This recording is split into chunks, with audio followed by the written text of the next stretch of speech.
How you doing, guys? I'm doing a quick video, and the reason why I'm doing this video, gotta excuse my mess. This is all basically I have to work with to tear these pumps apart. It's about 20 degrees outside.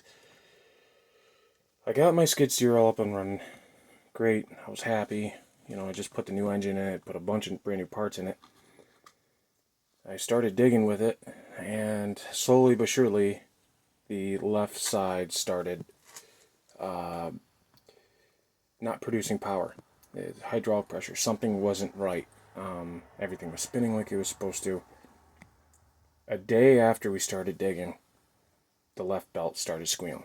I think that has something to do with the fact that the auxiliary pump that's above these two drive pumps was leaking onto the pulley, making the pulley slip. So I cleaned it all off, put a new belt on, and this problem persisted. And it just didn't seem quite right to me. I know there's a lot of forums out there that's saying, make sure there's no oil leaks, yada, yada, yada.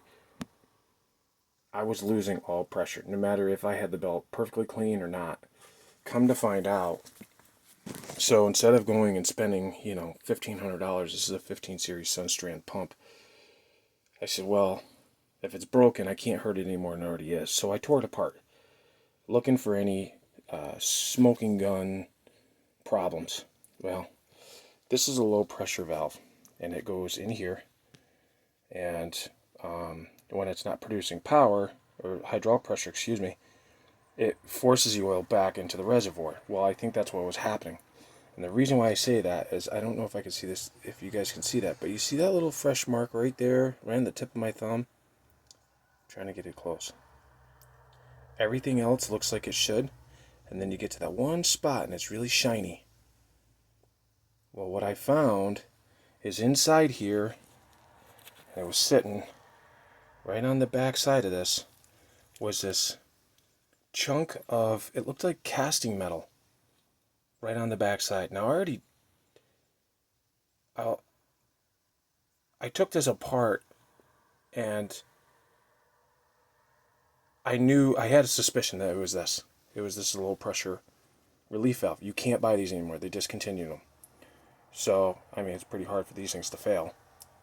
But the main problem is because that chunk of metal was in there, it wasn't allowing this to seat down in there, allowing the fluid just to go bypass and just go right through. So I didn't have any drive on my left side.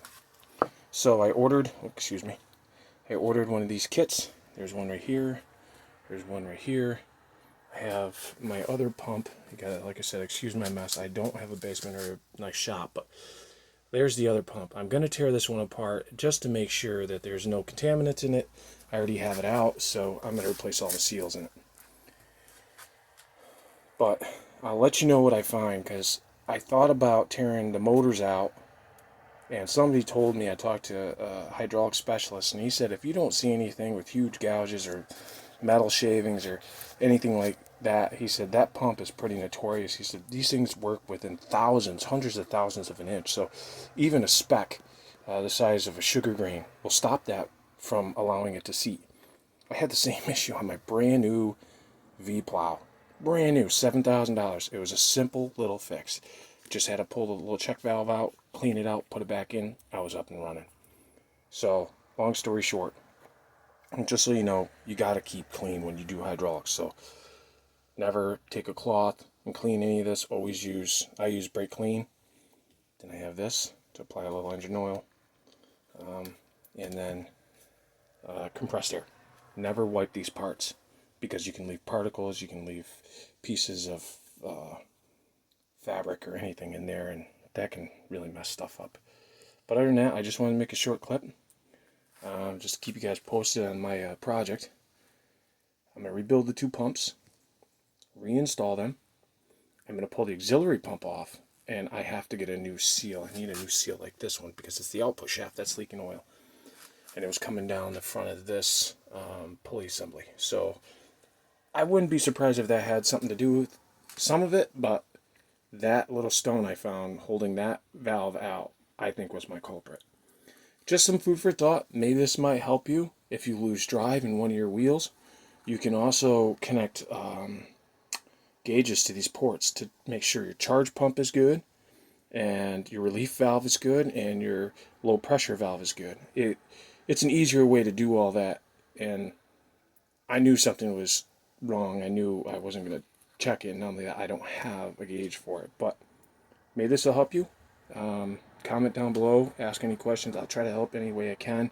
Just so you know, I ordered these kits off of eBay for $23. You try to buy all these parts individually, you'll spend $150. So if you go to rebuild your pump, just order the kit off eBay. You're a lot better off.